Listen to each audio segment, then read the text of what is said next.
Gordon was cross. "Why should Henry have a new shape?" he grumbled. "A shape good enough for me is good enough for him.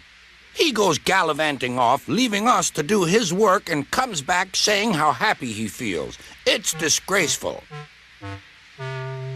And there's another thing. Henry whistles too much. No respectable engine ever whistles loudly at stations. It isn't wrong, but we just don't do it."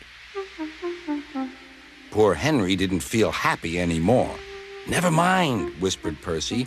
"I'm glad you're home again. I like your whistling." "Goodbye, Henry," called Gordon. "We're glad to have you with us again, but remember what I said." Later, Henry stopped at Edward's station. "Hello, Henry," said Edward. "You look splendid. I was pleased to hear your happy whistle yesterday." "Thank you, Edward," smiled Henry. "Shh! Can you hear something?" "It sounds like Gordon," said Edward, "and it ought to be Gordon. But Gordon never whistled like that." It was Gordon. He came rushing down the hill at a tremendous rate. He didn't look at Henry, and he didn't look at Edward. He screamed straight through the station and disappeared. "Well," said Edward.